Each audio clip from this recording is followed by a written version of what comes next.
Dear students and viewers and listeners, आज हम इस वीडियो के माध्यम से आपको एक बहुत ही अति महत्वपूर्ण जानकारी देने जा रहे हैं। जो हेडिंग में आपको दिख रहा है, विज्ञान की अति महत्वपूर्ण जानकारियाँ, इस टॉपिक पे हम चर्चा करेंगे। विज्ञान के विषय में आप सब जानते ही हैं, ठीक ना। विज्ञान क्या है यदि आपसे पूछा जाए तो आप ज़रूर बता सकते हैं कि विज्ञान जो होता है वो प्रयोग, प्रेक्षण, निष्कर्ष आदि पर आधारित विशेष ज्ञान को हम विज्ञान कहते हैं। इसकी शाखाएं भी हैं जिन्हें आप मुख्य रूप से जानते होंगे: भौतिकी, रासायनिक और बायो यानी जीव विज्ञान, फिजिक्स, केमिस्ट्री, बायो, इसके भी कई शाखाएं हैं। तो फिलहाल इनको आप अध्ययन आगे कक्षाओं में पढ़ेंगे। आज के इस चैनल में हम आपको एक संक्षेप में विशेष जानकारी देने का प्रयास किए हैं और आप ध्यान से देखेंगे तो बहुत ही मज़ा आएगा आप सबको। विज्ञान की महत्वपूर्ण जानकारी क्या है, जो पहला प्रश्न आपके सामने है, और इन प्रश्नों को आप खुद कुछ सेकंड के बाद अपने माइंड से भी विचार करें और उसके बाद आंसर मिलेंगे। तो स्टार्ट किया जाए। पहला प्रश्न आपको दिख रहा है, ध्यान देंगे, आप भी अपना प्रेजेंस ऑफ माइंड चलाएंगे। मैं आपको कुछ सेकंड दूंगा। वह कौन सा जीव है जिसका आकार चप्पल के जैसा होता है? जिस तरह से चप्पल आप स्लीपर वगैरह पहनते हैं, देखते हैं, उस जीव का नाम बताइए जिसका आकार उस तरह होता है।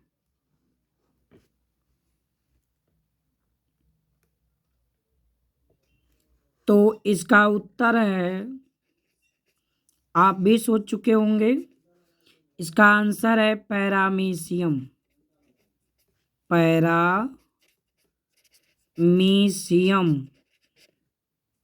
युवा जीव है जिसका आकार चप्पल के आकार का होता है। दूसरा प्रश्न है, गति का प्रथम समीकरण बताइए। गति का प्रथम समीकरण क्या होता है? तो आप सब जरूर जानते होंगे, जो बच्चे पढ़े हैं वो जरूर अपना माइंड चलाएं और कमेंट के माध्यम से ज़रूर बताएं क्या आपको याद है या नहीं याद है। अब देखिए, गति का प्रथम समीकरण क्या है, मैं बताता हूँ। गति का प्रथम समीकरण v बराबर u प्लस ए टी होता है। ये आपके दूसरे प्रश्न का आंसर है, v बराबर u प्लस ए टी। जहाँ v क्या है, जहाँ v आपका जो है वस्तु का t समय के बाद वेग है। वस्तु का t समय के बाद, t समय पश्चात वेग, ये वस्तु का वेग।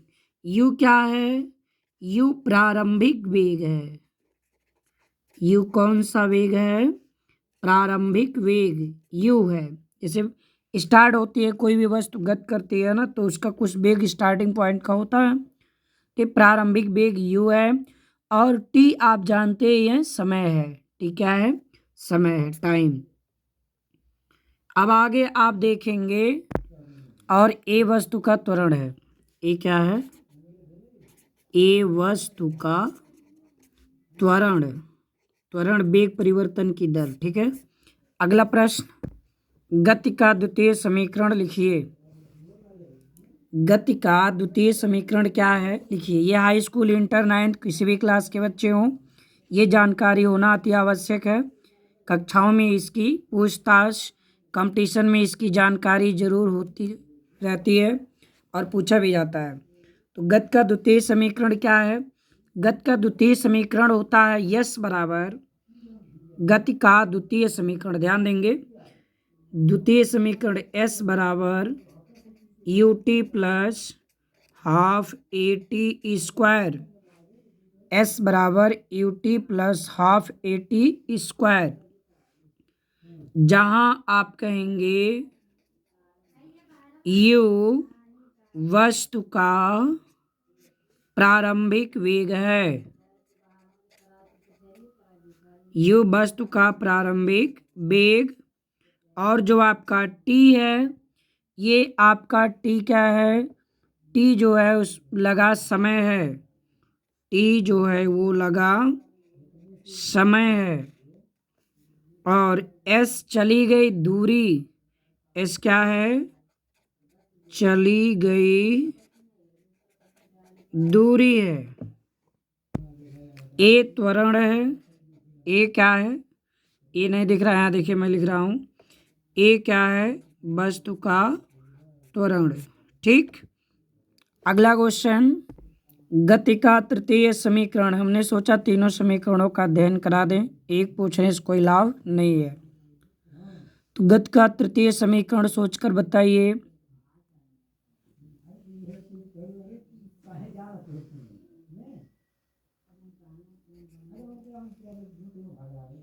देखिए, गति का तृतीय समीकरण जो होता है, वी स्क्वायर बराबर u square plus 2as।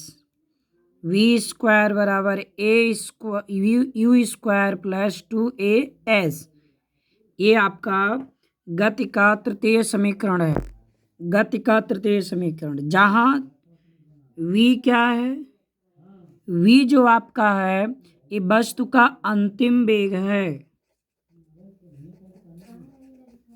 We वस्तु का अंतिम वेग। यस चली गई दूरी।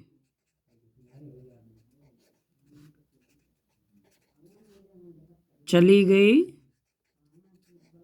दूरी। और यू जो आपका है वो आप जानते ही हैं, यू प्रारंभिक वेग है। ठीक। अब आपका बचा ए, तो ए को भी जान लीजिए, ए क्या है? त्वरण है। ए क्या है? त्वरण। ठीक। अगला क्वेश्चन, अगला प्रश्न है, कोणीय वेग का मात्रक बताइए। कोणीय वेग का मात्रक क्या होता है? कोणीय वेग का मात्रक होता है रेडियन प्रति सेकेंड। रेडियन प्रति सेकेंड। रेडियन प्रति सेकेंड, ये कोणीय वेग का मात्रक होता है। अगला क्वेश्चन है, ऊर्जा संरक्षण का नियम क्या है? ये थोड़ा सा बड़ा है, इसको मैं समझा दे रहा हूँ। ऊर्जा संरक्षण का नियम क्या है? ऊर्जा संरक्षण नियम ये होता है कि ऊर्जा, किसी एक वस्तु की ऊर्जा को ना तो हम नष्ट कर सकते हैं ना तो उत्पन्न कर सकते हैं। इस नियम का मतलब ये है, ऊर्जा का रूपांतरण एक रूप से दूसरे रूप में हो जाता है जबकि ऊर्जा नष्ट नहीं होती है। आपको नोट करना है तो कैसे नोट करेंगे? सुन लीजिए। ऊर्जा संरक्षण के नियम के अनुसार ऊर्जा न तो नष्ट की जा सकती है और ना ही उत्पन्न की जा सकती है, बल्कि यह केवल एक रूप से दूसरे रूप में बदली जा सकती है। और इस नियम के अनुसार ये किसी भी निकाय की कुल ऊर्जा सदैव नियत रहती है, केवल ऊर्जा का एक रूप से दूसरे रूप में रूपांतरण होता है। एक बार फिर से समझ लीजिए। ऊर्जा संरक्षण नियम के अनुसार ऊर्जा को ना तो नष्ट किया जा सकता है और ना ही ऊर्जा को उत्पन्न किया जा सकता है, इसका केवल रूपांतरण किया जा सकता है। ठीक है, इसे हम नष्ट नहीं कर सकते। जैसे आप देखते हैं मैच क्रिकेट वगैरह में, बैट्समैन बल्ला लिए रहता है और बैट्समैन बल्ला ले करके वो क्या करता है, वो बल्ले के सहारे बल्ले में अपने पेशी बल को डालता है। ये बल गेंद पर लगता है और गेंद की दिशा को बदल देती है। तो यहाँ ऊर्जा हमारे हाथों में जो थी, पेशियों में, वो ऊर्जा बैट से बॉल पर, इस प्रकार से ऊर्जा रूपांतरण होता है। ऊर्जा कभी नष्ट नहीं होती है। ठीक है। ऊर्जा संरक्षण का एक दूसरा नियम आप समझ लीजिए। ऊर्जा संरक्षण के आधार पर, जैसे मान लीजिए कोई एक पिंड है, ये ऊंचाई से नीचे गिर रहा है, तो ये पिंड की स्थितिज ऊर्जा, ठीक ना, पिंड की जो स्थितिज गुरुत्वीय ऊर्जा, इस ऊर्जा में कमी होगा। स्थितिज जो इसकी गुरुत्वीय स्थितिज ऊर्जा है इस पिंड की, इसमें कमी होगा और इस पिंड का वेग बढ़ेगा। आप देखते हुए कोई वस्तु आप ऊपर फेंकिए, तो उस पिंड को जब आप ऊपर फेंकेंगे तो ऊपर से जब वो गिरने लगेगा, गिरते समय की बात किया जा रहा है, जब पिंड नीचे की ओर गिर रहा होता है तो इसकी गुरुत्वीय स्थितिज ऊर्जा जो होती है वो क्या होती है, कम होती है और वेग बढ़ता है। तो इसका मतलब क्या हुआ, मतलब ये हुआ इसकी गतिज ऊर्जा उतनी ही बढ़ रही है, इसकी गतिज ऊर्जा उतनी ही बढ़ रही है जितनी इसकी स्थितिज ऊर्जा में कमी हो रही है। तो इस प्रकार से इसकी ऊर्जा नियत रहती है। ठीक है, तो आगे अगला क्वेश्चन, किसी एक अधातु का नाम बताइए। कोई एक अधातु का नाम बताएं। तो एक अधातु का नाम सल्फर, यहाँ नोट कर लीजिए, सल्फर भी एक अधातु है। और भी आप अधातुओं के नाम लिख सकते हैं। अगला क्वेश्चन है, ऐसे दो पदार्थों का नाम बताइए जो तीनों अवस्थाओं में पाए जाते हैं। जल की एक तीन अवस्था होती है और एक गंधक, ठीक है ना। तीन अवस्था माने ठोस, द्रव, गैस, जो तीनों अवस्थाओं में पाए जाएं। तो ये हैं, एक तो आपका क्या हो गया, जल, एक यहाँ हो जाए जल, दूसरा क्या है गंधक, दूसरा क्या है गंधक। ये दो ऐसे पदार्थ हैं जो तीनों अवस्थाओं में पाए जाते हैं। अगला क्वेश्चन आपका है, परमाणु किन किन मूल कणों से बना होता है। आपका परमाणु किन किन मूल कणों से बना होता है बताइए।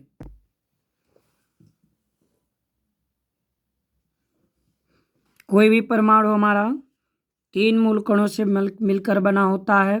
इलेक्ट्रॉन,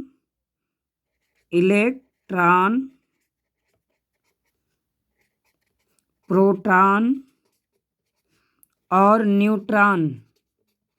इन तीन मूल कणों से मिलकर के हमारे जो भी परमाणु होते हैं वो बने होते हैं।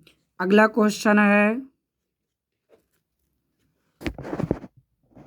1 डिग्री सेल्सियस और 1 डिग्री फ़ारेनहाइट में कौन अधिक है।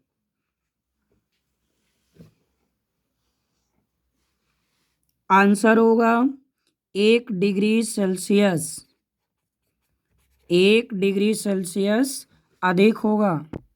अगला प्रश्न आपके सामने है जो बहुत ही मोस्ट इम्पॉर्टेंट है, स्वस्थ मनुष्य का ताप कितना होता है। ये बहुत ही इम्पोर्टेंट क्वेश्चन है, बच्चे प्रायः भूल जाते हैं, कंफ्यूज रहते हैं।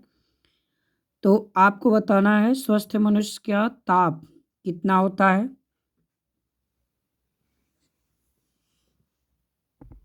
स्वस्थ मनुष्य के शरीर का ताप जो होता है 37 डिग्री सेल्सियस या 98.6 डिग्री फ़ारेनहाइट होता है। ये बहुत ही इम्पोर्टेंट क्वेश्चन है। अगला क्वेश्चन है, यदि किसी पिंड को ऊपर की ओर फेंका जाए, यदि किसी पिंड को ऊपर की ओर फेंका जाए तो गुरुत्व बल किस दिशा में लगेगा।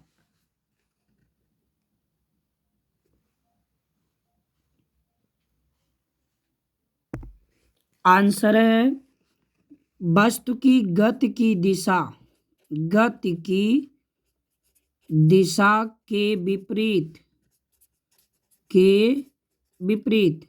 जैसे वस्तु यदि ऊपर की ओर जा रही है तो गुरुत्व बल उसके नीचे की ओर, उसके विपरीत दिशा में लगता है। अगला क्वेश्चन है, बल का मात्रक MKS पद्धति में क्या होता है। बल का मात्रक MKS पद्धति में क्या होता है। तो उत्तर इसका होगा न्यूटन। बल का MKS पद्धति में मात्रक न्यूटन होता है। अगला क्वेश्चन है, बिजली का पंखा स्विच बंद करने के बाद भी कुछ समय तक क्यों घूमता रहता है।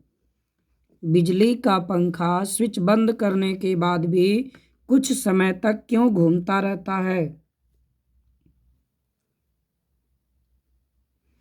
इसका आंसर है अपनी गति के जड़त्व के कारण। अपनी गति के जड़त्व के कारण। और जो है जड़त्व क्या है, अभी आगे आपसे प्रश्न पूछा जाएगा तो आपको डिटेल से समझाएंगे।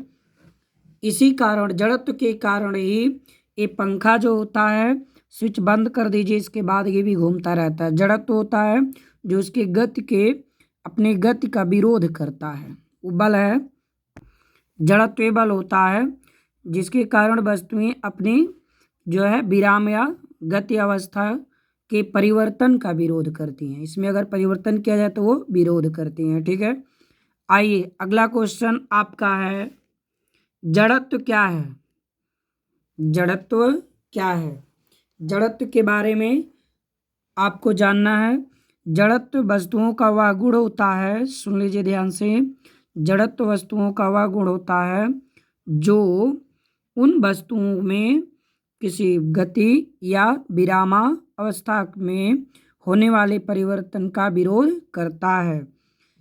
तो ये आपका है जड़त्व। आप डेफिनेशन नोट भी कर सकते हैं। वस्तुओं का वह गुण जिसके कारण वस्तुएं अपनी विराम या गति अवस्था में परिवर्तन का क्या करते हैं, विरोध करते हैं, उसे जड़त्व कहते हैं। यह वस्तु के द्रव्यमान पर निर्भर करता है। जैसे आप जानते होंगे साइकिल वगैरह आप चलाए हुए हैं। साइकिल यदि स्टैंड है, साइकिल खड़ी है, तो साइकिल जब खड़ी है तो वह किस अवस्था में है, विराम अवस्था में। जब आप साइकिल को चलाने के लिए स्टैंड से हटाते हैं तो उसमें बल लगाना पड़ता है। बल ना लगाएं तो वो नहीं जाएगी। वो अपनी इस विराम अवस्था से गति अवस्था में होने के लिए विरोध किसके कारण, जड़त्व के कारण करती है। ठीक है, तो जड़त्व के कारण जो पंखा होता है स्विच बंद करने के बाद भी घूमता रहता है, ये जड़त्व है। ठीक है, वीडियो देखने के लिए धन्यवाद। Please like and share.